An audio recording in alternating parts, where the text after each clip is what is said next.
as the year is wrapping up, it's time for me to do the final classic pay-per-view review of 2024. And since it is the month of December, I figured it was appropriate to review a December pay-per-view that is very near and dear to my heart as someone who became a fan during the prime Attitude Era period. I'm talking about Rock Bottom in Your House from December 13th, 1998, 26 years ago this month, at the General Motors Place, now the Rogers Arena in Vancouver, British Columbia. This show was nominated by Jeremy Russell and Ethan Martin over on patreon.com/wrestlingwithregret. If the name of the arena sounds at all familiar to you, it's because Survivor Series just happened in that building, and it's the first pay-per-view that WWE ran there since this one at the end of 1998. But this is a crazy time in history for WWF during this period, crazy time in my young wrestling fandom. I was eating up so much of what Vince Russo was dishing out during this time. Now remember, the Survivor Series had just taken place a month before this. That was the big show that was quite possibly Vince Russo's finest work as a writer for wrestling. That one-night arc of The Rock going through the tournament, being revealed to be the corporate champion all along, joining up with Vince McMahon and the corporation. And then on top of that, you've got pre-born-again Shawn Michaels. He's back on TV as the new commissioner of the Federation, immediately showing that he is in Vince McMahon's pocket. The corporation is running amok in the World Wrestling Federation. Oh, and meanwhile, The Undertaker is dead-ass trying to murder Stone Cold Steve Austin in the build-up to their Buried Alive match. Like I said, young Brian Zane was loving this. Pretty much everything that I was seeing on WWF TV at the time, and WCW for that matter, just generally wrestling stuff out there, I was enjoying. But I was really captivated by what the WWF was putting out around this time. You know, watching it back for researching in preparation for rewatching this pay-per-view, it's crazy to me how many of these moments and these beats and some of these lines even still live and resonate within me 26 years later. Some of these things where it's like little phrases in my head I'll kind of hear every once in a while. It's like, oh, that's something from like late 98 when I was like super obsessed with wrestling. And it was really fun to kind of relive some of these moments again watching the product. And of course, during this time period, the TV product is one thing. Pay-per-view, execution of storylines, and Attitude Era pay-per-views, it's not always the same as TV for some reason, and we're going to see just how well most of this show holds up. The show begins with a segment from Planet Hollywood. The champion, The Rock, comes in. He gets an ovation. He says he needs no introduction, despite like naming himself like at least 3 or 4 times in the span where he said he needed no introduction. But he says, you know, hey, in the future, now that The Rock is the corporate champion, all the pay-per-views going forward are going to be named after The Rock. They're going to be called In the Rock's House, and they're going to be named things like Rock Solid and Rock and Roll and Layin' the Smackdown. And obviously the third one later becomes SmackDown, so The Rock was very prophetic when he said that. But man, think about pay-per-views called Rock Solid or Rock and Roll. Those are just some shit pay-per-view names, man, and we've lived through Great Balls of Fire and Stomping Grounds. It's a sellout in the building, 20,000 plus in the arena, but a relatively low buy rate for the year, about 300,000 pay-per-view buys. It is the first, the last, the highest, and the lowest number that Rock Bottom will ever get. Michael Cole and Jerry Lawler on the call for this one. Cole still pretty early in his run as the voice of the WWF here. He only recently filled in for Jim Ross, who suffered a really devastating 1-2 punch personally, because the weekend that they were in England for the UK pay-per-view, Capital Carnage, Jim Ross found out that his mother died, and then while he was going to push through that and call the pay-per-view, midway through that show, he suffers another bout of Bell's palsy. And God bless him, JR pushes through that and continues to call the pay-per-view while he's having to hold like one side of his face up. It's pretty insane that he did that, and of course, between all those things, he's off TV for a while, and so Michael Cole is the new play-by-play man. Cole keeps putting over the weight of the dirt on that giant grave site that we're going to see for the Buried Alive match. 2 tons of dirt and a tombstone that weighs 3,000 pounds. Like, who really gives a shit how heavy the tombstone is, and why do you keep bringing that up? Your opening matchup sees Val Venis and the Godfather, unofficially known as Supply and Demand, taking on D'Lo Brown and Mark Henry. You know, Val and the Godfather teaming up, really, it's a good mark of efficiency for WWF because they're taking their most controversial controversial, problematic gimmicks and just putting them together as a team. You'll get it all out of the way in one go. Michael Cole says the holiday season is upon us. Then the Godfather says the holiday season is upon us. He says Val will be hanging some mistletoe, and Godfather tells the ladies they've got the night off, but they get to have Val for the whole night. Well, which one is it? Val says he's got the Yule log, and the ladies have the fireplace. What the fuck's a Yule log? It's a very interesting pronunciation of that word. It kind of reminds me when Matt Riddle, very early in his NXT run, didn't know how to pronounce the word debut. D'Lo and Mark come out with Jacqueline and Terry Runnels, together known as the Pretty Mean Sisters, or PMS. Very clever. I thought seeing Terry do the little head wag with D'Lo was funny, even though I didn't really understand like why PMS was with D'Lo and Mark at this time, because I thought their whole gimmick was like hating dudes, and even though like, oh, Terry still has it out for Val Venis because Val dumped her and everything, still seems kind of weird they would hitch their wagon to, D'Lo and Mark. And of course, they try to get over Mark's new nickname of Sexual Chocolate about 300 times in this matchup. So yes, that is a big story worth pointing out here. Mark Henry is in the midst of his feud with Chyna during this time because he was perving on Chyna like for during the summer and the fall. Chyna fights back, and then Mark Henry sues Chyna for sexual harassment. And then on Raw, he's like, Chyna, I'll call off the lawsuit. I won't be suing you for sexual harassment as long as you have a dinner date with me, which in and of itself is a form of sexual harassment. And it took me doing a health class project on this to find out. Yes, I literally covered the Mark Henry Chyna storyline as a reference to sexual harassment in a health class project I did in 8th grade. Whew, there, it's all out there now. No shame, the weight's been lifted. And they have the date, and the story is Henry is a bit of a goof, but he's charming in his own way. He stands up for Chyna from some jerks at the bar, so they do find some common ground. And of course, that all leads up to the blow-off between Chyna and Henry, where Chyna sets Mark up with a man in drag named Sammy, who gropes him on live television. Hey, gotcha! Val and D'Lo, who together have opened up a fair number of pay-per-views in 1998, they start things off. They bring up on commentary that D'Lo and the Godfather and Mark Henry are all former Nation members, which, man, made me sad thinking about, because I remember how just like weekly that angle, that group just kind of like went away in 98, because they were a big deal in 97 and 98. Like 98, all throughout the year, they were feuding, the gang wars, feuding with DX and everything. And then like as The Rock shows an inkling of becoming a babyface, or like dismiss it. Like Owen Hart has his kayfabe retirement, D'Lo and Mark kind of betray The Rock, and that's just kind of it. Like Rock and Mark Henry have like one pay-per-view matchup, and that is it for The Rock's association with the Nation after this. Val gets a tag into near silence and gets cut off. D'Lo hits the lowdown, and Val sells it by uplifting his junk right in D'Lo's face. Val gets the hot tag, and we see he and the Godfather double suplex Mark. Pretty impressive. Suddenly, we see PMS arguing with the Hoes. The Godfather's trying to break that up. Meanwhile, Jackie comes in, pantses Val, and slaps him. Henry hits the splash on Val to win. Lawler is briefly confused and thought that the ladies were out with Val Venis to start this segment, but Cole quickly corrects him. I give the match 1.5 stars out of 5.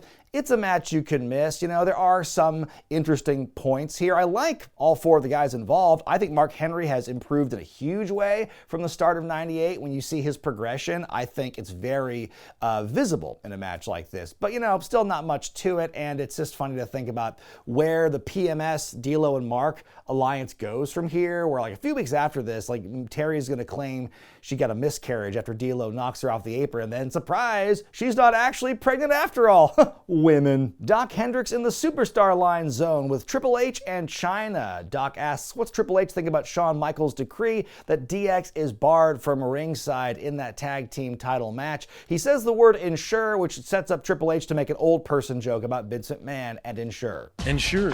You like it? Isn't that stuff Vince McMahon drinks? Make sure he gets all his vitamins every day at his age. Then we get a recap from earlier in the day when Mankind jumped The Rock during an interview and introduced him to the corporate table and the corporate rhododendron. And that right there is a phrase, the corporate rhododendron. That's one of the phrases that have stuck with me all these years. Where I'll see a plant or a rhododendron and I'll go, it's the corporate rhododendron. So Rock suffered rib injuries in the attack. He wants to back out of the match, but then Mankind brings out a contract that says The Rock would be stripped of the title if he didn't wrestle tonight. Wow, what a babyface Mankind is being tonight. Up next, the Headbangers versus the Oddities. What a clash of titans this is. A couple weeks ago, the Insane Clown Posse turned on the Oddities, helped the Headbangers cut the hair off of Luna's head. They were together for about a week, and then Steve Austin gave Violent J the Stunner. That was the last time you saw the ICP in the WWF. They are not even here for the progression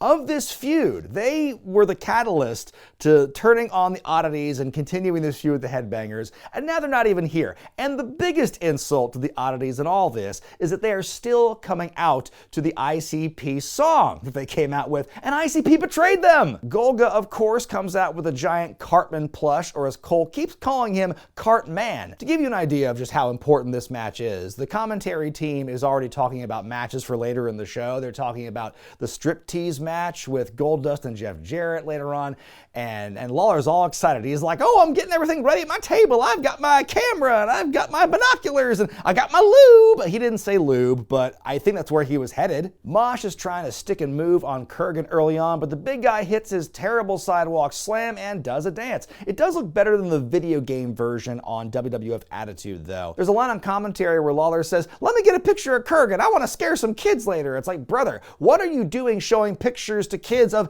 anything at all? Golga tags in. He goes on a big run. Michael Cole says he's got the mind of a 12-year-old. Kurgan goes for a splash and misses, probably because he falls with the grace of a redwood tree. We get another double suplex spot, 2 matches in a row. There's Luna outside the ring with Cartman. Golga tags back in. He's a house of fire, hits a drop kick. The crowd not giving them anything so far in this match. There's a blind tag that everyone can see. Golga goes for the big sit, but Mosh collides into him and covers for the win. I give it 1 star out of 5, and look, I loved the Oddities growing up, okay? I thought they were fun and entertaining as hell, and if you look at the crowd response every time they came out, oh my God, the number of people going hands like this, they were over as hell, and the crowd loved them. But then the bell had to ring, and you know, I feel bad for John Tenta, Earthquake, Golga. He is clearly the best out of everyone in this matchup, and he's doing his best with what he is given, and sadly, it's still not good enough. But not long after this, Luna will turn heel and end up feuding with Sable over the Women's Championship, so she's out of the group not long after this matchup, and then the other members of the Oddities are released not long after that. So this is pretty much the big swan song for the Oddities. Kevin Kelly in the .com room alongside Dr. Tom Pritchard. The internet, they say, has brought the world closer together, but no rivalry has brought 2 men closer together than Stone Cold and The Undertaker. Hell of a segue, Kevin. You hear that? Hatred brings people closer together than the internet. They also show some footage of Austin looking at the mound of dirt earlier in the day. Yep, there he is, looking at it. Back at the corporate lair, the McMahons and the Stooges are talking strategy. The Stooges will get coffee. Up next, the official in-ring return of Owen Hart as he takes on the Lethal Weapon, Steve Blackman. It was a few months before this that Owen had this kayfabe retirement because he injured Dan the Beast Severn's neck in a manner similar to what he did to Stone Cold at SummerSlam 97. And so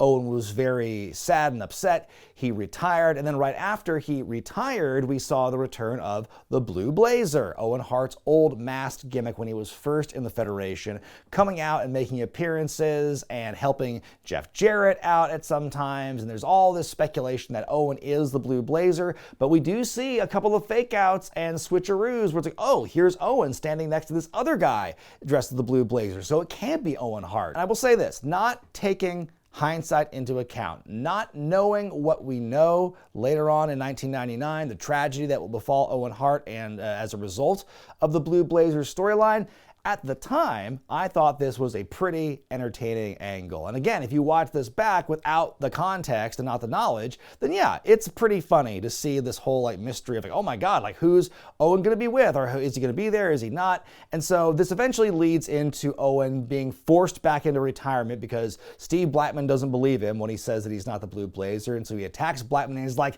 you forced me to unretire. You've made me so mad. And that's what gets us this match here. Huge ovation for Owen in this matchup here in an arena full of his fellow countrymen. I mean, really, the crowd is more vocal for this match than like anything else at this point in the show, more than any entrance or what. Because these guys, it's very much like it's finally a case of that Bizarro World crowd that we're kind of used to in Canada at this point, where the crowd is actively booing like anything Steve Blackman does and just cheering to the high heavens for anything Owen does. Blackman does get Owen in a nice bow and arrow lock. Owen coming back with an enziguri. I always loved Owen's enziguri because he made it sound like a gun went off. Owen goes for a flying nothing, but Steve puts the boot up and starts coming back. Some more back and forth. The crowd just electric for Owen. He even hits a top rope elbow, but it's still not enough.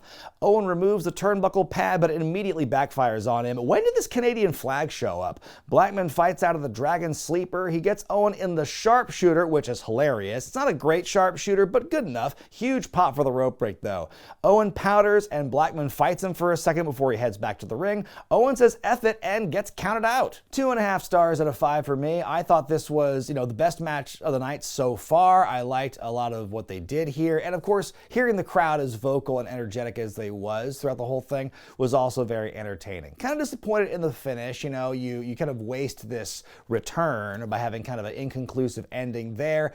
I thought, that the Owen doing that, I think, is worse than him losing. And I think if you're going to have Owen come back and make him look good, why don't you just have him win? Mr. McMahon is in the back looking for Mankind. He finds the boiler room door with a sign that says Mankind's office written in paper. And I love how Vince is just like beside himself at the side of this and just gets unnecessarily angry over like, oh, can you believe this crap? A handwritten piece of paper. Mankind still calling Vince dad and telling him to come on in because they need to have a talk.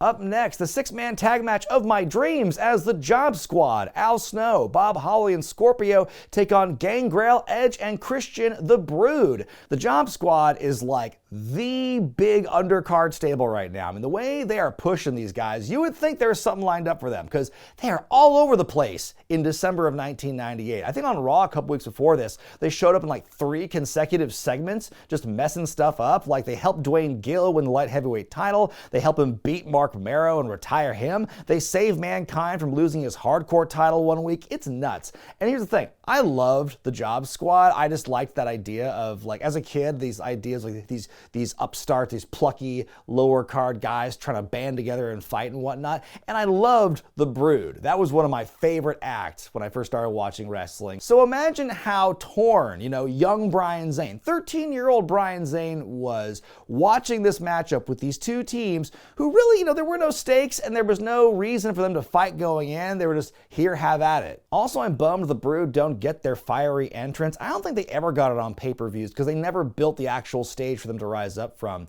Cole on commentary says, one word to describe this trio, unique. Oh, I thought it was gothic lifestyle. Bob Holly sporting a new hairdo. It's the one he'd have for pretty much the rest of his career. Cole even refers to him in this matchup as a former Intercontinental Champion, which kind of blows my mind because I thought we don't count that one. Christian taking a bunch of big-ass bumps in the early going of this match. Meanwhile, Too Cold Scorpio is just laying into him. He is so fun to watch in this match, and it's pretty much any match you see Too Cold Scorpio in. He's gonna do something, at least one thing, to blow your mind, like you see here with this front flip leg drop off the top rope. Meanwhile, Cole confirming that Head is non-binary. Well, Head, so to speak, can be a male, or it could be a female, or it could be an it.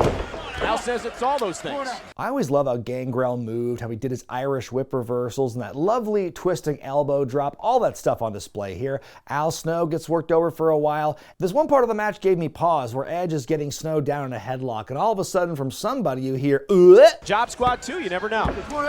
Scorpio gets the tag in, moves very quickly on the attack. All 6 guys in the ring at one point. Scorpio dives outside toward Christian, but misses. Christian goes up top and he misses. Snow with the head shot, more chaos in the ring. Scorpio hitting the damnedest moonsault leg drop I've ever seen, and somehow that is not the finish. Edge leaps off Christian's back and dives outside onto Snow and Holly. Christian with there's that maneuver onto Scorpio to pick up the win. I give it 2.5 stars out of 5. I thought it was a fine fine little match with these two up-and-coming groups. Obviously, we know where the Brood is going to head, as opposed to the Job Squad. I was bummed when the Job Squad jobbed. I was really rooting for Al Snow around this time, and I was really disappointed for the amount of time and momentum they gave the Job Squad on TV in that early going, and as much entertainment as I got from them, like with the Blue Meanie and Dwayne Gill and him becoming Gilbert and everything, for that group just kind of dissolve by like January or February with very little fanfare was pretty sad for me personally. Backstage, Mankind and Vince are sitting down in the boiler room as Mankind has some sort of document in hand. This script sucks, Vince! Well, if this next matchup doesn't just embody the spirit of the Attitude Era and like 1998 in particular, and if it doesn't boil that year down to its essence, I don't know what else would. It's the Striptease match as Goldust takes on Jeff Jarrett with Deborah. And the rules are, if Jarrett wins, then Goldust must take his clothes off, to which Jerry Lawler predictably goes, ugh! But then, if Goldust wins, then Deborah has to strip, and he goes, yahoo! We even get a moment last week where Goldust flashed Deborah and cost Jarrett his match, and then Deborah trying the same thing to Goldust later in the night, but it not working. Big pop by the fans for the word Striptease, and for Goldust, a huge chant for this guy. They know exactly what they want to get out of this. Goldust on top early on drives his dick right into Jarrett's face. I will say this, the premise of this match is very silly, but it's of the time, and I think Jerry Lawler is at least leaning well into the role. I like how torn he is with this matchup because he's obviously very pro Jeff Jarrett, but he's like, come on, Jeff, you can lose like one match. It's not going to kill your career or anything. Like the Broncos lost today and they're fine. There's a 1, a 2, goes the crowd when Jarrett kicks out. I like Jarrett's neck breaker coming off the ropes here. Jarrett locks in the sleeper. We get a big vociferous Goldust chant. The referee drops the arm twice. Goldust fights back on the third, starts his heroic comeback. Deborah grabs the guitar and distracts the referee as Goldust hits the curtain call. Damn it, he should have the match won. More near falls for Goldust. He sets up Shattered Dreams. Deborah tries seduction. It's not very effective. Goldust takes Jarrett to an all-time dick kick city, but the referee is distracted again, and that allows Deborah to El Kabong Goldust. Jarrett hits the stroke before it's called that and gets the win. But then Commissioner Shawn Michaels walks into the ring, tells Jarrett to go to the back, but holds Deborah back, and he brings up the WWF rulebook and says that since Deborah used a guitar, Jarrett's disqualified, and he declares Goldust the winner. Wahoo! Yub nub! It's time to stop your grinning and drop your linen, the up until moments ago heel commissioner says. Deborah's beside herself as she has to begrudgingly remove her clothes. HBK gets out some money. She respectfully declines it. We see Jarrett in the back looking at the monitor going, hey now, I don't like Deborah doing that, ho ho. But of course, just as Deborah is about to show it all off, the blue blazer arrives and covers her up with his cape. Cole on commentary says Shawn Michaels is obsessed with that bikini top, or as normal human beings would call that, a bra. I'm going to give the match 3 stars out of 5. Would you believe it if I told you this is one of the best matches of the evening? Because even though the stakes are ridiculous, the premise is very silly, you got two of like objectively the best workers right now in Jarrett and Dustin Rhodes. And of course they're going to put on a great, just straight up wrestling match. Even if the stakes are what they are, they make it work and the crowd is super into it. So I give them credit. They put their working boots on. This is a pretty good match all told. We see Vince McMahon leaving Mankind's office, seemingly happy with what went down. We'll find out where that leads later on. But up next, a match for the tag team titles as the New Age Outlaws defend against the Corporation's Big Boss Man, he's the hardcore champion, and Ken Shamrock, the Intercontinental Champion. The Corporation is beefing with a lot of people at this point. Shawn Michaels becoming the commissioner after he was, unceremoniously fired from DX back in March after that year's WrestleMania. He's come back here and he's got an axe to grind with DX. So he gives X-Pac a title match against The Rock one night after Survivor Series and immediately cheats him out of it. And so we get this kind of swerve, a switcheroo happening on one episode of Raw a week or two before this, where the New Age Outlaws seemingly go corporate. You see him wearing suits, Road Dogg Esquire and Badass Incorporated, the corporate outlaws and whatnot. And they got DX so mad and everything. And then by the end of that night, they show off their true true colors. They switcheroo and swerve on the corporation and show they were with DX the whole time. And so that is one of the big things that leads into this tag title match. And again, what Shawn Michaels said before the show is that DX is barred from ringside in this one. But Shawn, who mind you was a babyface in the just previous segment, is back here at ringside with Bossman and Shamrock as a heel again. The Outlaws are on top for a while. Road Dogg hits his punches and his wobbly knees. Nice big hip toss with some extra hang time between Billy and Shamrock. That was neat. There's an early version of the Famouser in this matchup here. The baddies take over. Bossman yells, "Kiss my ass!" Shawn gives Road Dogg a little smooch on the head at one point. That was pretty funny. Big bump out of the corner by Dogg. Bossman calls him a piece of shit. I am just, at one point in the match, just like it breaks my immersion when I see this guy in the hard cam walking by with a big old banner that just reads, "Breasts." I'm just surprised Jerry Lawler didn't go crazy upon seeing that sign here. The crowd is kind of dead for a point in this match, so Billy tries to break the silence by shouting, "You suck," at the referee. That gets the crowd awake. You suck! Some blatant cheating by the corporate team that referee Tim White has to deliberately turn away from. Just kind of comes off a bit sloppy. We get a double down and a hot tag to Billy, who's a house of fire, catches Ken mid-Hurricane Rana attempt into a nice powerbomb. Shawn pulling the ref out of the ring mid-count. Gunn goes for a suplex. Shawn trips him up. Ken falls on him, but Billy rolls through it and covers Ken for the win. The Outlaws retain in pretty surprising fashion. Damn you, Outlaws! I give it 2.5 stars out of 5. There was something I forgot to mention before this matchup. On Heat, just before the show, Shawn Michaels put the Outlaws in a tune-up match against the Acolytes, and then that got turned into a schmoz when Bossman and Shamrock jumped them. That's how the show ends. And I think it's, kind of surprising the Outlaws didn't really sell the beating as much as I thought they would in this thing, but I do like the plucky way in which they kind of won, in spite of themselves at a point at the end there. So the good times wouldn't last, however, because one night later, the corporation would get their revenge, and Bossman and Shamrock would beat the Outlaws to become the champions. Up next in your semi-main event for the WWF Championship, The Rock defense against Mankind.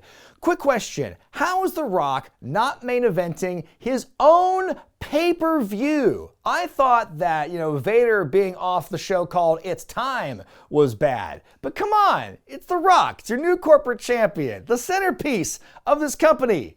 Semi-main event, what the fuck? Like I mentioned at the Survivor Series, The Rock became the champion for the first time, becoming the corporate champ in the process. But what of the man Vince and Shane used as a pawn in this huge swerve? What about Mankind? He is out for revenge. And the corporation, of course, has been humiliating Mankind week after week after the Survivor Series. And one of the big final straws was, because remember, before the Survivor Series, Vince McMahon gifted Mick Foley that hardcore championship. And so then they start having him defend the belt like it's an actual belt, and before long, Boss Man, with the help of the corporation, steals the championship from Mankind. And so now Mankind is doubly motivated. Nothing really to lose here as he goes against The Rock. Backstage, Vince is playing it cool with Shane and The Rock. He says there will be some whiting out of clauses, and there will be witnesses. Oh boy, one of my favorite things, contract tension on a pay-per-view. And sure enough, that's what you see Mankind holding in his hand as he makes his way to the ring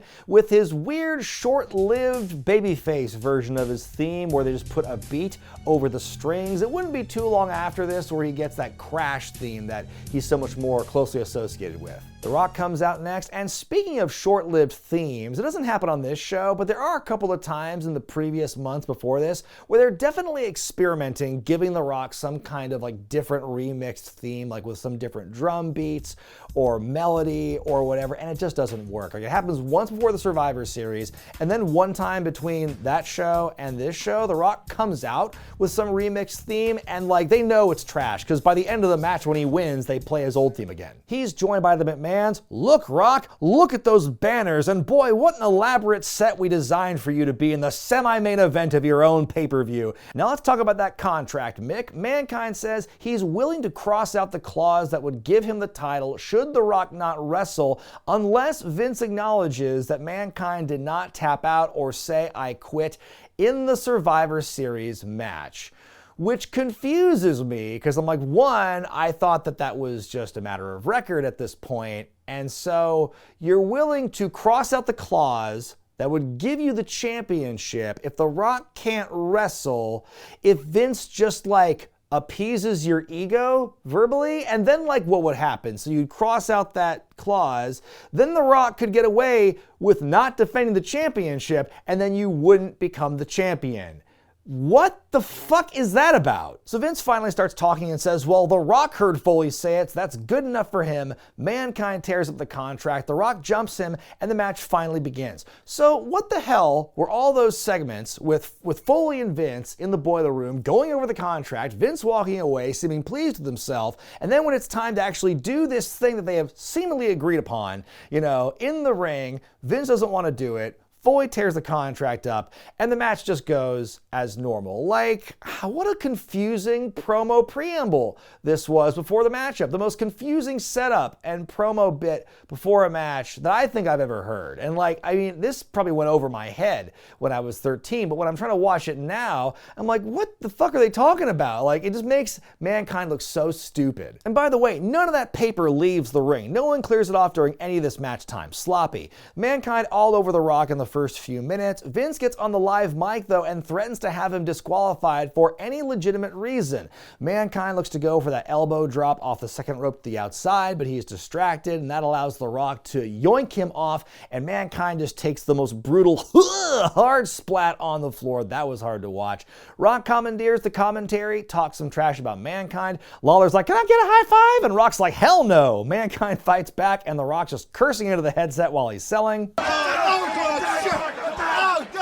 Mankind grabs a chair. Why is he doing that? If there are DQs in this match, The Rock cuts him off and DDTs him on the chair. Back in the ring, Mankind kicks out of the corporate elbow, and I do enjoy this trope on commentary where the heel announcer will always try and explain just how devastating it would be if some scroungy looking babyface won the championship. We see Lawler do it a lot here with Mankind, and it reminds me of JBL doing it with Dean Ambrose many years later. But the same thing applies, and it works really well because it really just gets you wanting to sympathize and rally more behind the underdog when you've got that corporate voice in the ear kind of talking about, oh, what a disgrace this guy would be. Mankind with the low blow. Vince tells the ref to disqualify him, but Mankind hits the referee with a pile driver. Then Vince wants the bell rung, but Mankind beats up the timekeeper.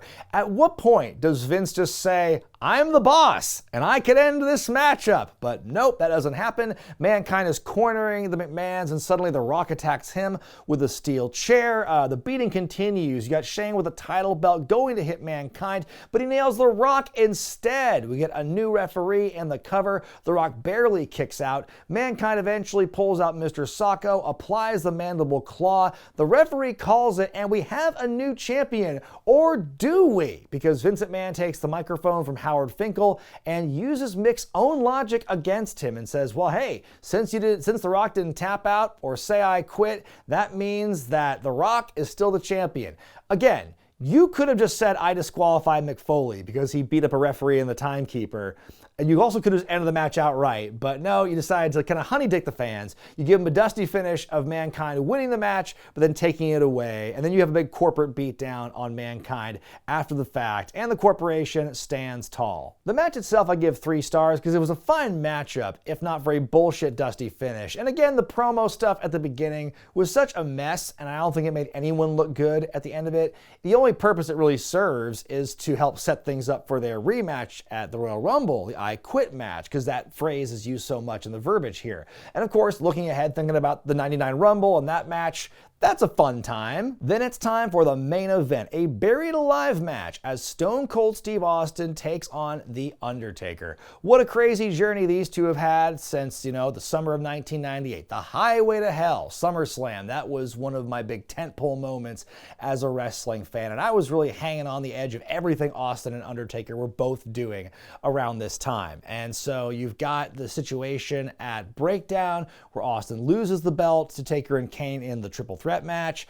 Austin is the referee in the Undertaker-Kane championship match at Judgment Day, and he screws them both. The title's held up, and so then you get the feud continuing between Taker and Austin. The Undertaker, after turning on Kane once again, has revealed he is starting up the Ministry of Darkness, the startup business there of him and Paul Bearer, and they're going to start recruiting people in the near future, so planting seeds for what lies ahead. And so the night after Survivor Series, The Undertaker just whomps Austin in the head with a shovel, and then the storyline the following week on Raw is that the night before at a house show, Austin blacked out, he blacked out because of the impact from the shovel the week before. I always remember, he blacked out. That's one of those things that plays in my head 26 years later. So Austin is at the hospital the next night on Raw. Taker and Paul Bearer abduct him. They try to bury him alive, and they're like, no, that's not good enough. We got to embalm him alive. And so they go to a funeral home. And can I just say, I love Taker speaking in tongues when he's trying to embalm Stone Cold, because he's just making up words like Satana, Utini, Zendaya. But then Kane saves the day because he still has it out for The Undertaker. And then in the middle of all this, Vince is like, hey Austin, by the way, you're in a buried alive match with The Undertaker, and if you win, you get a shot to be in the Royal Rumble match next month. But oh, the madness does not stop there, because Austin hits Taker with a shovel and knocks him out, and puts Kane's mask on Taker, and they put him in a body bag to be picked up by the orderlies at the loony bin. They thought they were getting Kane, but it's actually The Undertaker. Ooh, that classic misdirection. And then of course on the go home episode of Raw, The Undertaker infamously sacrifices Austin on his symbol. It's not a crucifixion, it's a sacrifice. The wording is very important here. I think if I had shown this to my dad at the time, I think he probably would have flipped his shit and banned me from watching wrestling for the rest of my life, and this channel would not have existed. But be that as it may, watching that at the time, I thought it was the most badass stuff, man. Oh, so cool. The dead man, the symbol. I mean, if you looked at notes and notebooks from me middle school, early high school, I had all the Taker's symbol drawn on all my stuff like a freak or whatever. But it was this was the stuff. This is my jam, man. This was I was very captivated by this storytelling, as batshit insane as it was. This is peak Russo during this time. Also, I have to acknowledge once again, this is the best version of The Undertaker's theme, Don't At Me. The match starts out in the entranceway. The brawling has begun. Shovels, rakes, hoes surround the massive mound of dirt as the fight goes all around. And that is pretty much the story of this matchup here. It's brawling. There's maybe 5% of this match actually takes place in the ring proper, but everything else, it's brawling at the Spanish announce table, in the crowd, and the dirt mound and whatnot. And the crowd is here for it, I will say that. But as somebody who has had a lifelong hatred of the feeling of the dirt texture, that's one of my neurodivergent things, ooh, dry dirt, ugh, I hate it, very, very grody. So watching this match and seeing Taker and Austin just rolling around, getting covered in the dirt and stuff, seeing them scratching and clawing their way through, it's it makes me feel really just icky. We go back into the crowd for more brawling, Taker dinking Austin with the steel chair. I love hearing Paul Bearer just kind of off camera shouting things at Taker and Austin and stuff. I can't make out half of what he says, so he just kind of sounds like a video game character going, dead man. Both men are just tracking so much dirt into the ring now. How rude. Taker hits the big choke slam, takes him back to the grave, and knocks Austin into it. Taker starts to bury Austin by hand, the old-fashioned way. But Taker's too tired to dig. That allows Austin to escape. Austin decks Taker with a gas can, stunner into the grave. And right now, for the purpose of this review, I'm going to share one of my favorite drawings I did as a kid. I used to doodle a lot in class, and I would draw and recreate classic wrestling moments. And here for your viewing pleasure is a drawing I did in 8th grade of this very moment. Austin dumps a wheelbarrow into the grave, but he's not done. He calls for something, and he walks to the back. Meanwhile, Taker sits up, gets out of the grave. He goes to hide, and he waits to ambush Austin, when suddenly, boom, we see this explosion from the grave. It's Kane! Kane emerges from the grave. Okay, that's a badass shot right there. The announcers are asking, where in the world is Stone Cold Steve Austin? Then suddenly we see him driving a backhoe into the arena. Meanwhile, Kane hits a tombstone on the dead man. The cameras almost miss. Then the most awkward part of the show happens here, where Austin is trying to tell the backhoe operator to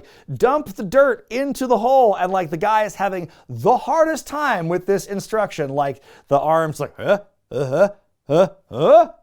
and then finally dumps like a smattering of dirt, hundreds of pounds, Cole says, of dirt into the hole, and then they want to try and push some more dirt in. The backhoe can't do it. Austin's like, fuck it, and starts like shoveling the dirt in himself because the backhoe can't do it. Then he goes away for a second, brings out some beer. The match just ends. Austin wins and Taker's buried alive. I'm going to give it 2 stars out of 5. I will say, Kane's moment at the end here where he shows up, pops up to the grave, and beats up the Undertaker, that's a badass moment. But this is, otherwise a pretty blah brawl. But Austin has earned his shot in the 99 Rumble match. He will be the number 1 entrant, and Vince will be the number 2 entrant, and that's a whole story.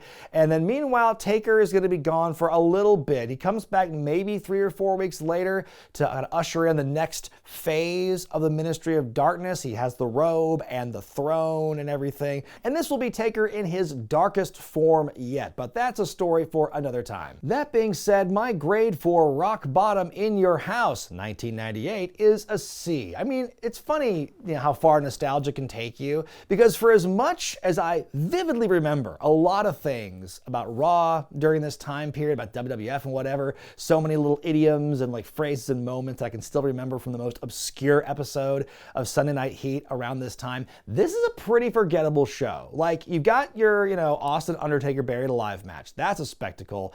The Rock and Mankind, it's a good match, but it's not nearly on the level of the other matches they will have in their rivalry, honestly.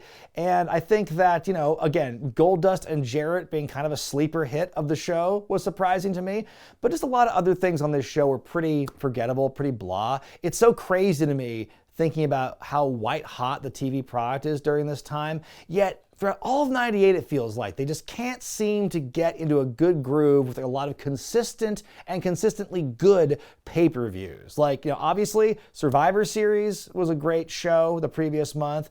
The Rumble the next month is also going to be pretty interesting.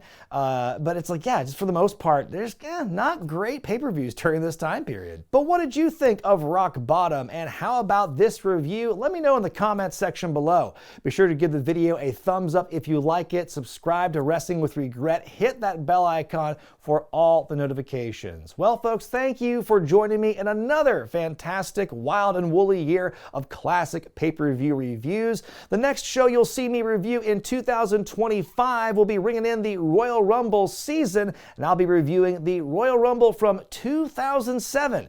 But until then, I'm Brian Zane, and I'll see you next time.